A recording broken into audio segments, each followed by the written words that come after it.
Welcome to Field Guide for Being Human. I'm Hilary Sloane, and I'm with Brenda Littleton. And we've been talking together about story.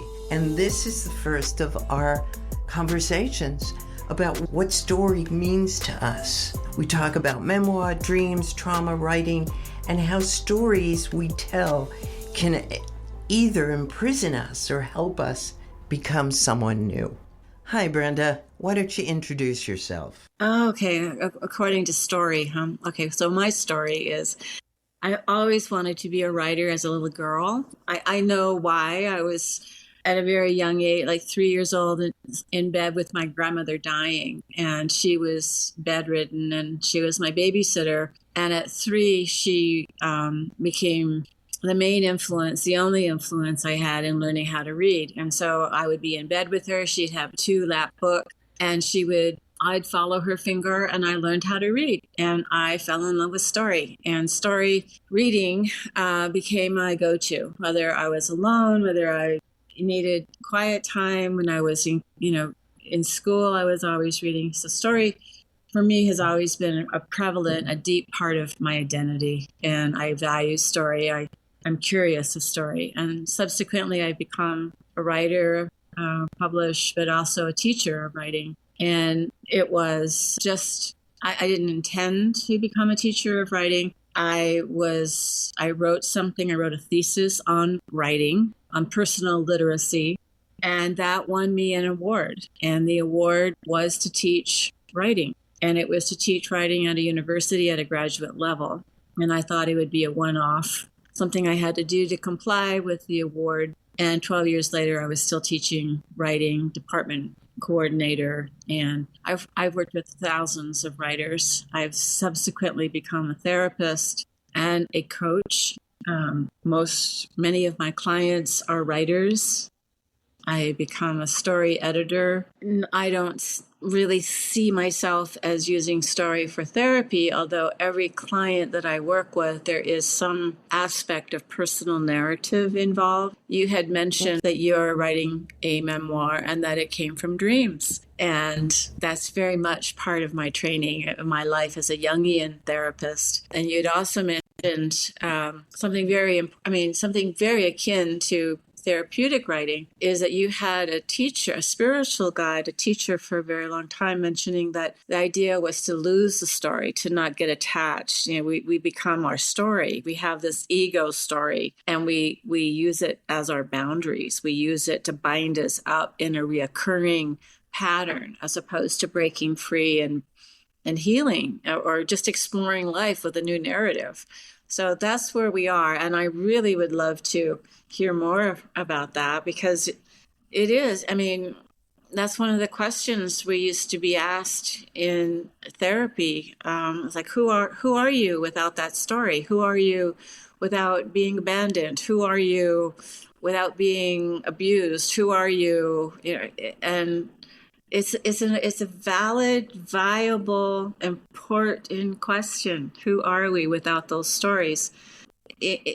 As a final clause to this, one of my citations in my thesis was, if we lose our story, we go insane.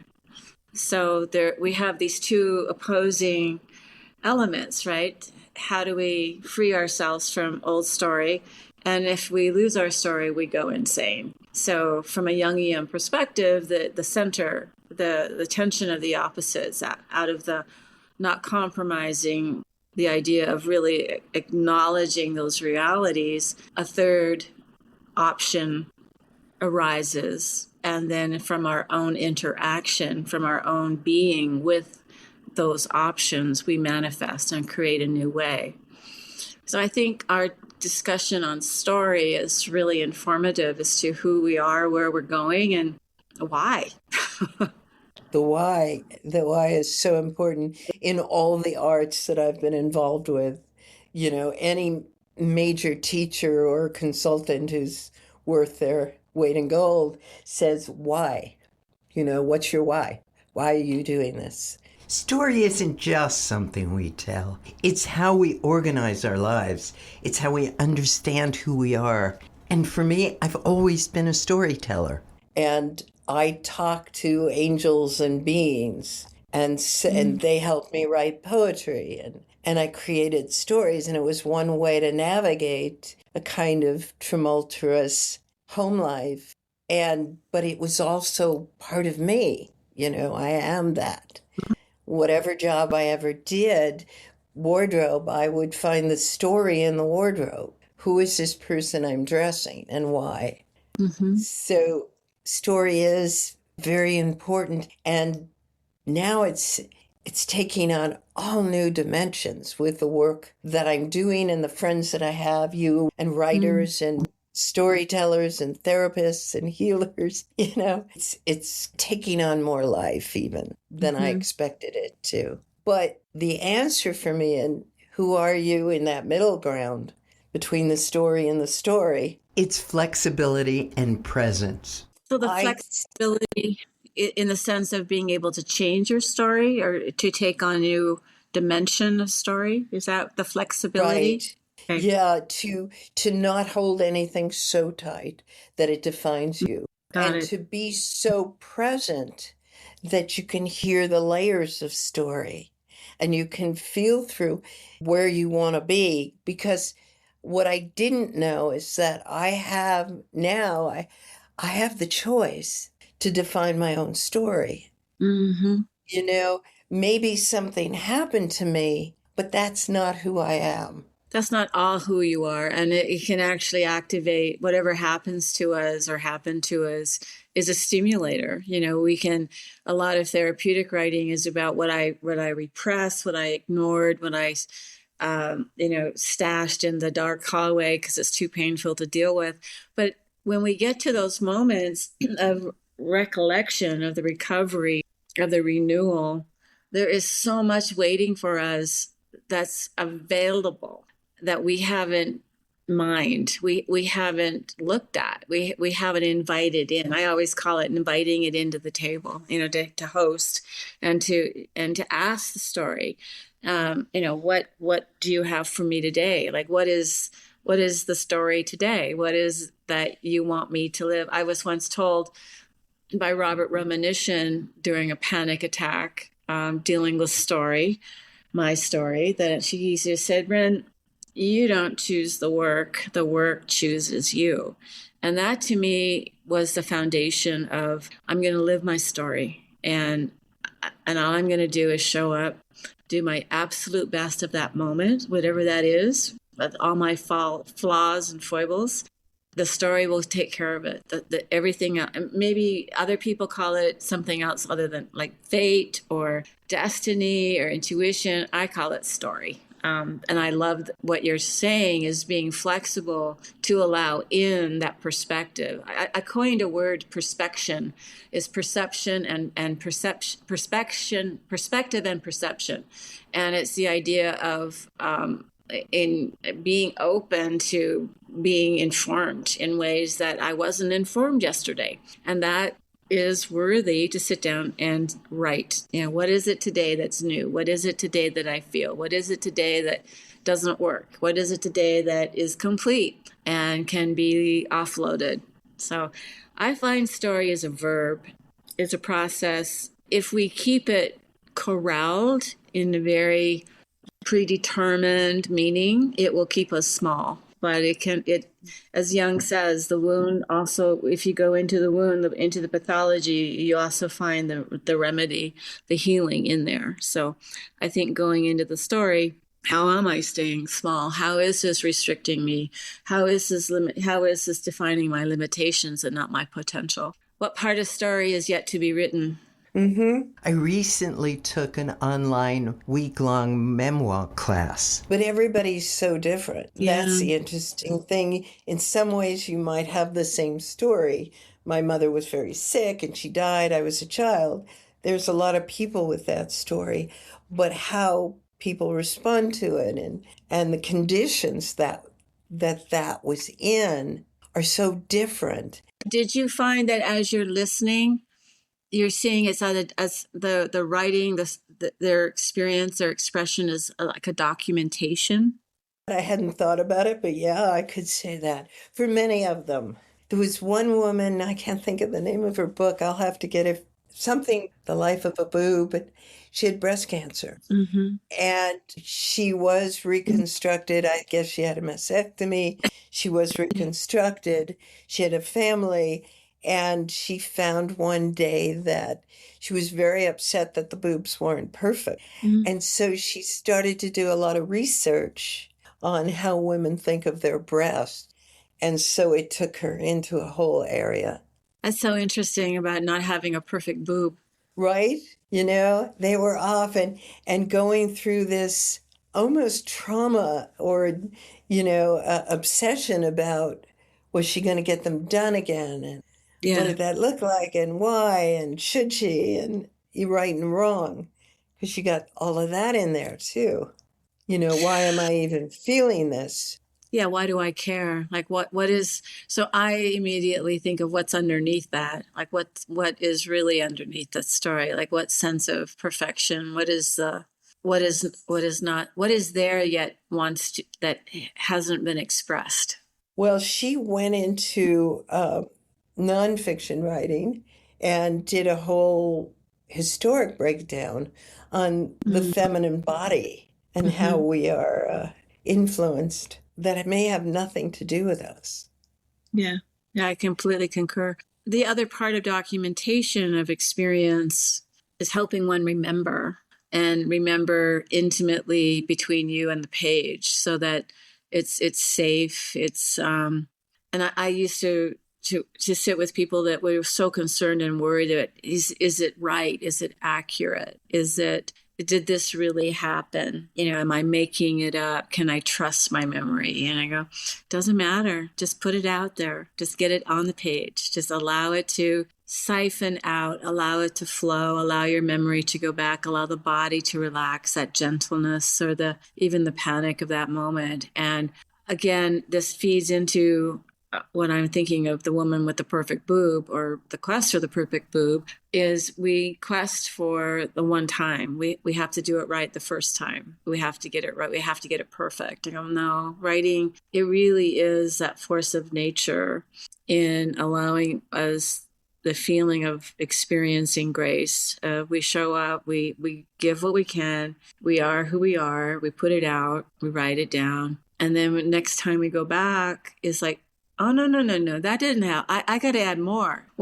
And then all of a sudden we become used to, we become familiar. We become comfortable maybe, or confident. And I don't have to have it right. I can just, I used to call it the end of the toothpaste tube, where you're waiting, and then you're just last minute, and you have something like deadline, paper, article, podcast, movie, and you have this little wrinkled tube of toothpaste, and you take your toothbrush and you just squish all of the remaining ingredients into your, and it goes plop, and it comes out the back, and then all of a sudden you have the last bit, and you realize, yeah, this works, and there is a sense of, I don't have to be perfect. I can gather, I can grasp, I can push it out. I can be sleeping, like in your dreams, where that come to you in your dreams. And I'd really like to go into that phase, that discussion. And it's all okay. It is all okay. The process of what we need to get it out is exactly the process that we need to get it out. There isn't a standard gold standard, something that we have to do it a certain way. I think there's a lot of pressure on doing it perfectly. And that's the problem. I've done a lot of writing, and I've finished one book. It's pretty bad. I wouldn't try to do much more with it. And one movie, but I didn't really understand about rewriting.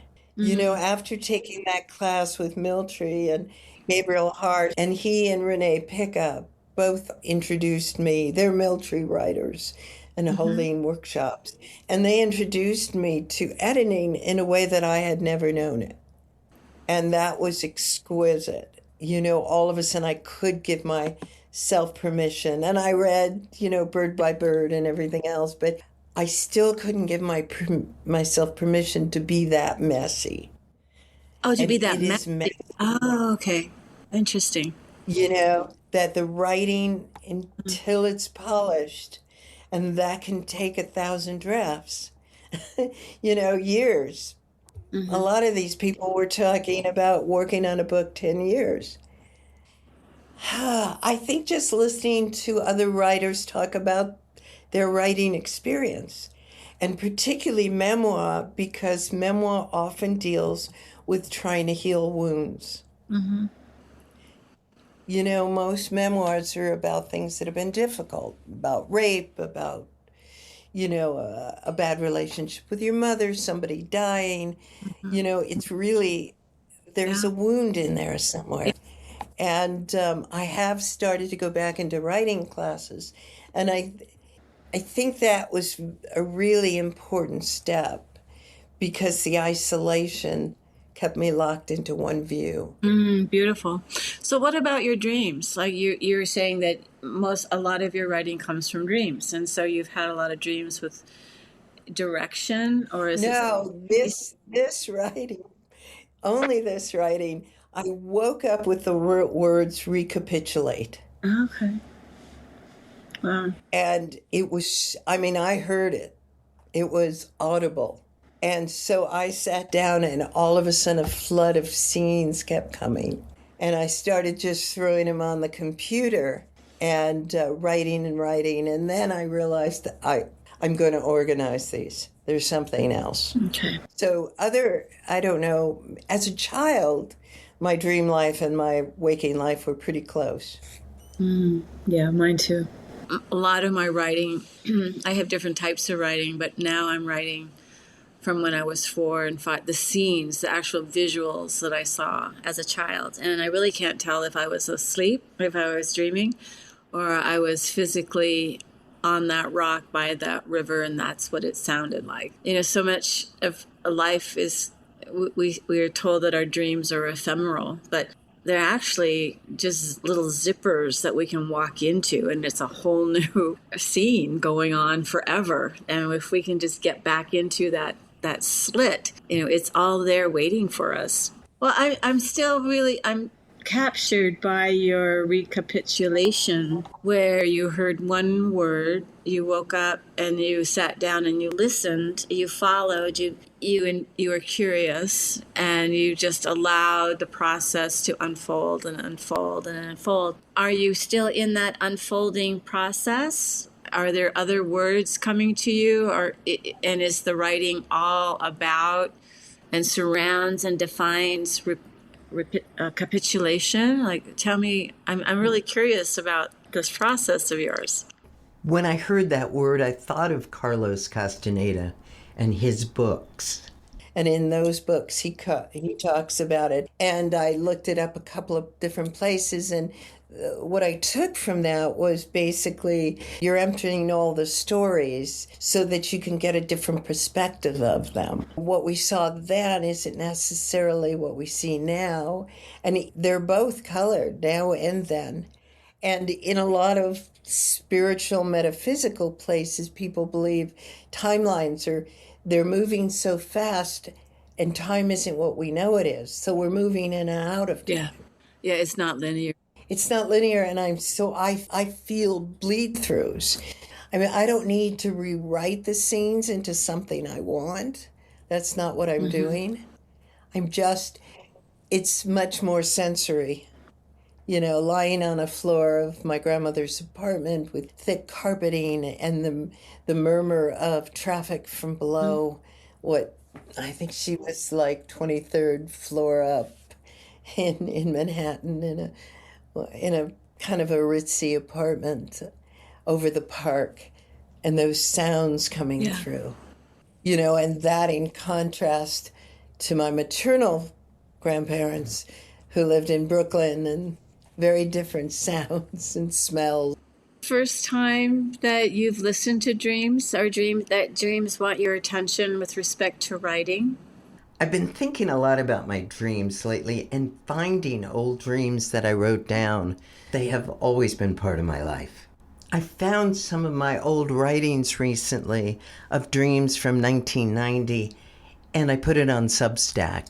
Without any change, because I liked it. I thought it was very powerful. And it was a time in my life within 4 or 5 years where everyone in my family died. I sort of lost my identity. Those identity collapses are anchor points. There's just so much material in those experiences that when they're happening, so much of it is isolated off from us just so that we can maintain. We log it for another time. And even like going back into the journals of those times can stimulate and unlock continuation of that relationship. It sounds so evocative and rich. And so as you are reminding, you're remembering, you are reminding this, you are writing, you're releasing it in a fairly public platform like Substack without any editorial license going on. Is it stimulating feelings as well? Are you excited? What's the whole body? Yes, yeah. A little bit of everything. I don't have a great capacity to sit still, my ADHD, but I'm able to breathe through that feeling now. So there's so much inner work going on. What I'm really writing about is trauma. I didn't realize, you said it to me the other day when we had breakfast about, did you disassociate? And I always talked about it as, I was up in the stars. I was just more there than here. And all of a sudden I realized I was there because it was dangerous to be here. We need those moments of safety. And when something is so potent, overwhelming, out of our agency, we have no control. We have no skill set. There's no prior knowledge. And how did I deal with this before? This is raw, new, scary. A big chunk of it, we just say nope, and we stick it. From my perspective, we stick it in the unconscious. We repress it, and it waits. It waits for as long as it needs to, as long as we need it to. And in fact, it is such a strong portal of information for us, whether we want to go back, when we want to go back and review, start safely with what do I see, what happened. And that's the story. That's the part of writing where you just start with the visual. And what, as you're talking about your grandmothers, the differences of the two grandparents' homes, it's one is one extreme, one is the other. But you start with the environmental. The reader actually can step in and imagine their experience as your experience. One of my favorite books that takes you through the threshold, you really live it, is Angela's Ashes by Frank McCourt. It was so funny. And there's no way when you get through belly laughing. I was rolling at times. And when you get through it, you think, and I cried the whole thing. I didn't laugh, I cried. It was horrendous. Oh my God, the size of the tit of fat that fell on the floor that the children all scrambled to eat because that was the only little bit of fat they had for the whole meal. And the way he talked about the tit of fat. And I thought, yeah. See how potent the scene I remember when the father came in drunk, and I don't remember how many kids, but they're all in one bed, and I think they were bed bugs. And father comes in and he's singing some Irish song, and he gets them up in the middle of the night and he's marching them around. And they know he has spent the last dollar that they had, or, money that they had on liquor. And now it just would bring me to tears. I did not have that. I had what? Noise. It was like people cacophony. Two energies that should have never been in the same room. It was an amazing, the other one, the second one too, I thought I can't remember the title, but he wrote it being in New York. Yeah, the story, the story keeps us, it helps explain being human. I remember being on Vancouver Island, 18, turning 19. I had left home with the premise that I was going back to old family, but I didn't. I basically launched out on my own and reading Annie Dillard, Tinker Creek, Annie Dillard, something at Tinker Creek. I still have it. I use it for teaching. And just finding a sense of, oh my gosh, I'm not alone. Somebody else has done this, and somebody else can show me how to spend this moment of just looking at the blade, at the light, and hearing and smelling and being and knowing I'm complete. And it was a revelry. It was much more homecoming and spiritual and therapeutic than many of the processes I subsequently have gone through in my life. So again, it's that story, the book. Yeah. Well, yes, and movies. I mean, if we open it up to movies, which is stories, cinematic stories, I mean, how many movies have defined your life in a way that opened up new things? Interesting. Godfather Okay. for so many people, and I'm not sure why. Right? I mean, when you talk about movies to people, The Godfather resonates. I don't relate to it. That's not in a periphery, not directly, and most people I know don't Yeah. directly, but something about those What do you remember as your characters first were movie? bigger than life.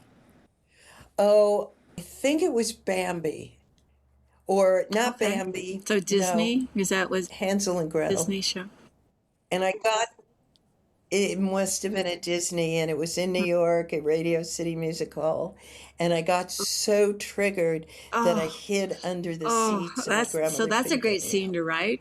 Yeah, that'd be a great Yes, scene. actually, it is. I Yeah, forgot about my that. first one was That's Fantasia, the other and thing. I didn't think it was a Yeah. fantasy. I thought it was real.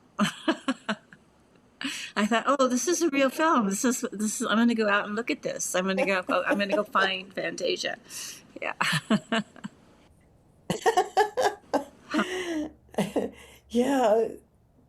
So just think now what kids grow up with, the television and everything. And I think I had I don't think I nightmares ever saw it. from Hansel and I Gretel. never saw that one. But I do like many of my close friends are film writers, script writers, been involved in film. I had a very brief, like a year on a set as a writer, an intern in college with a cult TV. And then those people, the production company went on to write films. And I've just been involved with people in my life who have spent their times writing films. And the difference that I even attended at UCLA on the film writing program, and I realized that I'm really not going to dedicate myself in the way that a person dedicates themselves to creating a script versus writing a story. And it's a I've worked with people who have said, I'm going to write a screenplay, sell the screenplay, but first I'm gonna publish my book. They start with the book first, and then they translate it into a screenplay, and it does seem to work. So I'm just bringing these affects of the life of film and how one gets into writing film as opposed to being affected by film and influenced by film. It is a different mechanism, but it still drives people in the sense of their creativity. It informs. I saw this vision. I see it. I have to make this happen. I had a boyfriend once that had to raise money for this film, and it drove him, and he did it. And it was like, it wasn't the process of making the film. It was writing, getting the screenplay out, like having it produced. And I thought, wow, this is such a huge, it's a multiple endeavor. You're occupied by it. You really are the servant, the steward of this project. You're consumed. It's amazing. And I think the people that were very great at doing that were consumed. Steven Spielberg and Coppola. No, those are just strike me as very consumed personalities. Well, I am intrigued about how we can move forward with opening up story, how people find story, how people find their own story, or how they find other people's stories and find their own narrative in other people's stories. I think that's why we do read and we watch films we identify with. I don't think it's just trying to avoid life, the escapism. I read many papers talking about, we are a society of escapism, and that's why we have such a healthy movie industry. That's part of it. I think we really appreciate seeing parts of ourselves up on the screen that we may not be real close with, or we see a film and it validates. I remember the parts of fantasy of what was the film, the writer going off and buying a house in Italy and writing in Italy.